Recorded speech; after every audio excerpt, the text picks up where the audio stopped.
राधे राधे भक्तों, आशा करती हूँ आप सब स्वस्थ होंगे, मस्त होंगे। आपका स्वागत है श्री माधवी जी की सेवा में।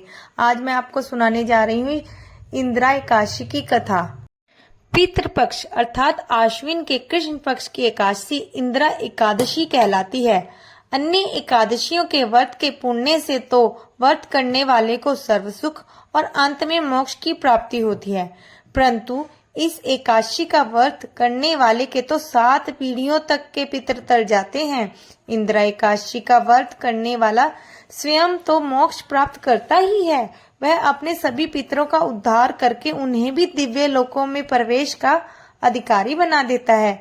इस एकादशी को भगवान शालिग्राम की पूजा की जाती है और पूजा तथा प्रसाद में तुलसी दलों अर्थात तुलसी की पत्तियों का प्रयोग अनिवार्य रूप से किया जाता है।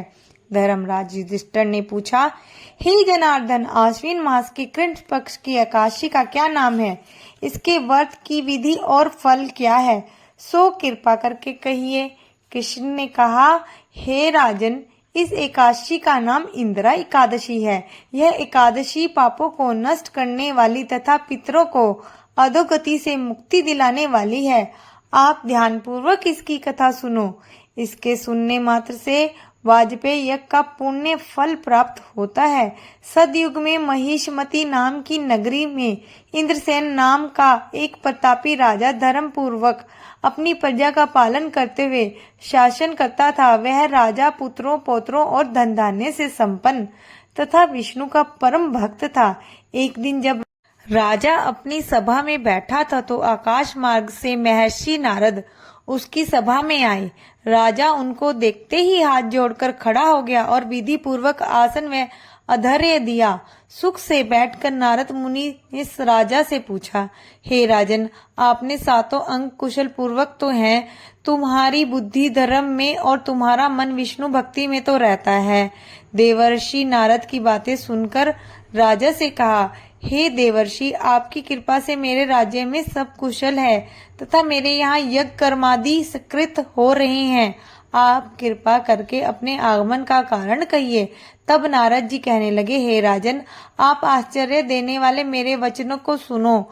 मैं एक समय ब्रह्मलोक से यमलोक को गया। वहाँ श्रद्धा पूर्वक राजा से पूजित होकर मैंने धर्मशील और सत्यवान धर्म राज की प्रशंसा की। उसी यमराज की सभा में महान ज्ञानी धर्मात्मा तुम्हारे पिता को एकादशी का व्रत भंग होने के कारण देखा। उन्होंने जो संदेश दिया है वह मैं तुमसे कहता हूँ। तुम्हारे पिता ने कहलवाया है कि पूर्व जन्म में कोई विघ्न हो जाने के कारण मैं यमलोक में रह रहा हूँ। हे पुत्र, यदि तुम इंदिरा एकादशी का व्रत मेरे निमित्त करो तो मुझको स्वर्ग की प्राप्ति हो सकती है। तब राजा कहने लगा, हे देवर्षि, आप इस व्रत की विधि मुझसे कहिए। नारद जी बोले, हे राजन, आश्विन मास के कृष्ण पक्ष की 10वीं के दिन प्रातः काल श्रद्धा सहित स्नान करना चाहिए। इसके पश्चात दोपहर को भी स्नान करना चाहिए। उस समय जल से निकल कर श्रद्धा पूर्वक पितरों का श्राद्ध करें और एक समय भोजन करें तथा रात्रि को पृथ्वी पर शयन करें। दूसरे दिन अर्थात एकादशी के दिन प्रातः काल दातुन करें और स्नान करें। उसके पश्चात भक्ति पूर्वक व्रत का संकल्प करें। संकल्प करते समय भगवान से श्रद्धा पूर्वक कहें, हे प्रभु, मैं आज निराहार रहूंगा और समस्त भोगों का त्याग कर कल भोजन करूंगा। हे भगवान, आप मेरी रक्षा करने वाले हैं, आप मेरे व्रत को पूर्ण करें। इस प्रकार आचरण करके दोपहर को शालिग्राम मूर्ति के आगे फल फूल रखकर उनकी पूजा करें। शाम को भगवान विष्णु की धूप दीप नैवेद्य आदि से पूजा करें तथा रात्रि जागरण करें। इसके उपरांत द्वादशी के दिन मौन होकर बंधु बांधवों सहित भोजन करें। वह यही इंदिरा एकादशी के व्रत की विधि है। हे राजन, यदि तुम भक्ति भाव से इस एकादशी के व्रत को करोगे तो तुम्हारे पिता अवश्य ही स्वर्ग को प्राप्त होंगे। देवर्षि नारद जी राजा को यह उपदेश देकर अंतर ध्यान हो गए। राजा ने इंदिरा एकादशी के आने पर बंधु बांधवों और दरबारियों सहित इस व्रत को किया।